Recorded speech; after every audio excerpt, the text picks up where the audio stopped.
Você não sabe mais o que fazer diante de tantos problemas da vida, não é? Agora, o que fazer para sair dessa situação? O mais garantido é aprender com os erros e acertos de homens e mulheres que viveram muito antes de nós. A Bíblia registra os eventos do passado justamente para nos ensinar sobre o presente. Então, por apenas R$ 59,90 por mês, você pode acessar a Bíblia Comentada com Rodrigo Silva, onde eu estudo a Bíblia semanalmente com quase 7.000 alunos. E, de quebra, você ajuda na construção do Museu de Arqueologia Bíblica do UNASP. Então, quer saber mais? Acesse o link. Eu aguardo você. Mas Deus se irrita com a injustiça. Mas ele age quando ele está irritado? Age. Age, e o agir de Deus pode ser no futuro. Pode ter certeza, meu amigo. Aquele pessoal que hoje, por exemplo... Você acha que Deus não está irritado com alguém que está praticando racismo? Porra. Muito.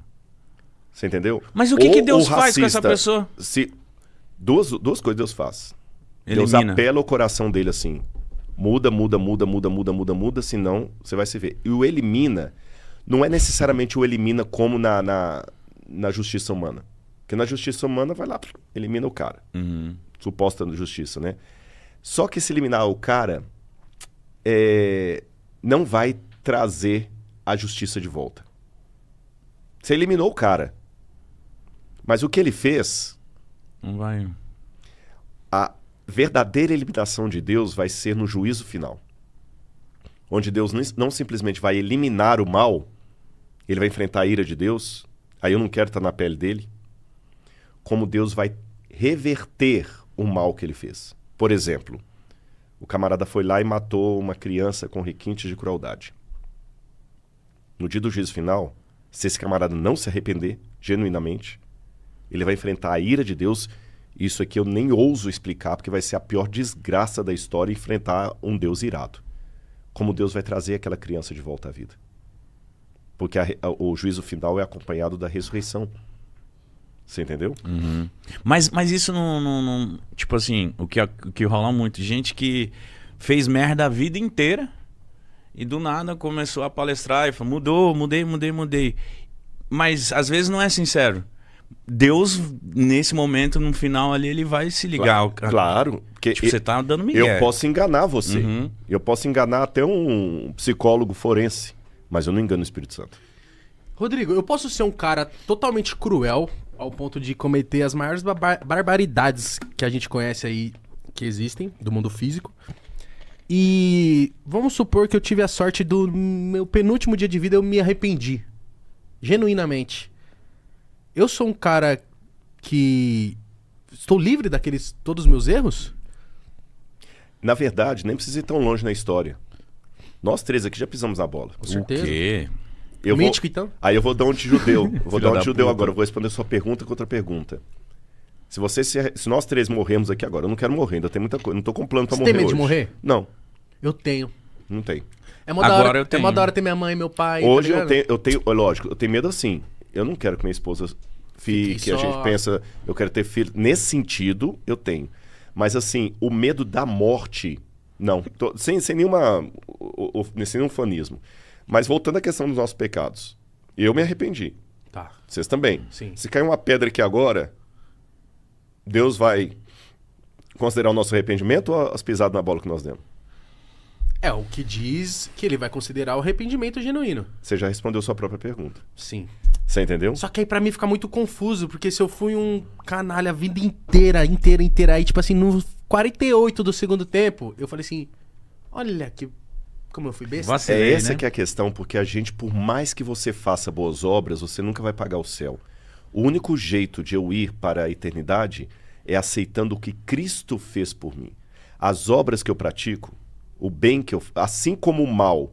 Olha, interessante. Eu já contei essa história e vou contar de novo Por aqui. favor.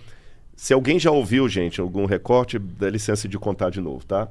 Tem uma história que uma vez no faroeste americano, um camarada, ele numa briga de bar, matou um outro. E naquela época as pessoas, quando cometiam crimes assim, iam pra forca. Correto?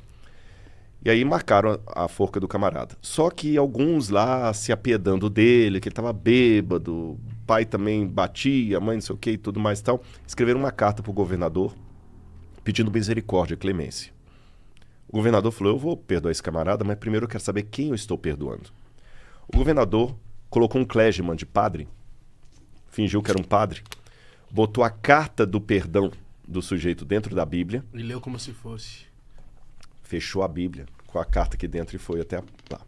Quando o governador, disfarçado de padre, chegou com a carta dentro da Bíblia, falou assim: meu amigo, deixe-me abrir esse livro porque eu tenho algo muito importante aqui para você.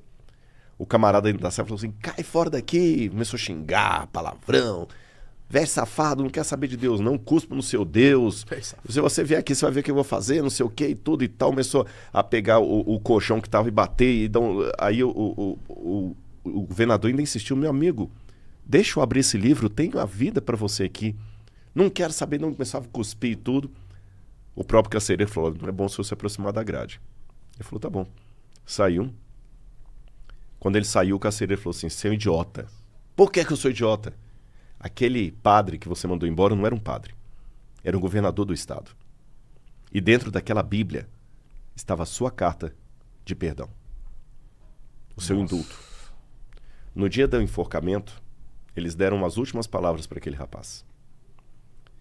E ele, olhando para todos que estavam ali, falou assim: eu quero apenas dizer uma coisa. Muita gente está pensando que eu vou ser enforcado pelo crime que eu cometi. Eu vou morrer pelo perdão que eu recusei. Ninguém vai para o inferno pelos pecados que cometeu. Entendi. Mas esse perdão, mas o perdão, ele... Desculpa a pergunta, mas esse perdão também ele não veio meio disfarçado? Isso não é ruim? Não, Deus sabe. É aí que tá. Eu não conheço, nenhum maior psicólogo do mundo conhece os meandros da sinceridade da pessoa. Mas Deus conhece. Deus conhece até, se você me permite, a diferença do mesmo pecado praticado por um e por outro. Eu vou dar um exemplo para você. Quem estuda um pouquinho de psicologia, e não que eu seja psicólogo, mas eu já fiz tanta terapia que a melhor maneira de ser mecânico é ter um carro que dê problema, né? Sim. Vamos imaginar duas situações de duas meninas promíscuas. Tá bom? Vou chamar uma de Maria e a outra de Joana. A Maria é uma promíscua. Galinha até falar chega. Fica pegando o nome dos outros, fica pegando namorado dos outros, você entendeu? Ela vai lá, tal. Ela tem uma amiga, daqui a pouco ela tá dando em cima do marido da amiga e tudo e tal. E ela realmente é uma menina perigosa, ela não tem caráter, ela é promíscua. Ela não é fiel a ninguém, ela engana os caras, toda hora tá com um cara, tá com outro, tá com um, tá com outro, seduz o cara, depois joga fora. Essa é a Joana. Joana que eu falei, né? A Maria faz a mesma coisa quase. A Maria se insinua para os homens, é sedutora, se entrega fácil, mesmo o cara sendo comprometido. Eu e vocês olhando aqui, a gente pensa que é 6 e meia dúzia. Sim. Mas aí o psicólogo descobre que a Maria, na infância, foi abusada pelo padrasto a infância toda. E quando ela foi contar para a mãe ficou a favor do padrasto e botou ela para fora de casa. Todo mundo conhece uma história dessa. Uhum. Se você soubesse os efeitos colaterais de um trauma de abuso que deixam na vida adulta de uma mulher, você entende o que ela está fazendo aquilo. Sim. Veja bem, eu não pus pano quente sobre o erro, eu não falei que é correto, mas eu tenho que ter a sensibilidade de saber que, embora as duas estão tendo o mesmo comportamento, uma é por mau caratismo, a outra é um trauma de infância. Talvez, sei lá, tem 1000 coisas que fazem a mulher ficar assim depois. Cada uma reage de um jeito. Às vezes ela perdeu completamente o respeito por si mesma. Às vezes no inconsciente dela ficou assim: eu só vou ter um homem se eu me insinuar por ele. Eu tenho que me punir pelo que eu fiz com minha mãe. Sei lá. Há várias coisas. Até ela conseguir a cura terapêutica para ela se libertar daquele comportamento, ela vai ser tão promíscua quanto a outra. Agora, Deus consegue ver a diferença entre uma mulher e outra mulher. Eu e vocês não. Por isso que a Bíblia deixa bem claro que duas coisas bíblicas. O que é errado, mas não julguem a ninguém para que vocês também não sejam julgados. Por exemplo, um psicopata, então. Por exemplo, ele nasceu bugado, alguma coisa ali. E aí? O que acontece? Ele é doente. É doente, só que Deus também não fala pra gente tirar as consequências do erro. É mais ou menos assim. Se eu dirigir a 180 km por hora Tô provocando. Eu tô provocando. E se o pneu estourar, a natureza, a vida não vai perguntar se eu tô tirando um racha ou se eu tô levando minha mulher para o hospital que ela vai ganhar neném. Uhum. Estourou, estourou. Então Deus também não tira as consequências. Mas o lindo da história é que independente das coisas que te aconteçam, se você se entrega à vida a Deus, Ele consegue ir escrevendo a sua história. Por isso que a Bíblia não é feita só de pessoas certinhas.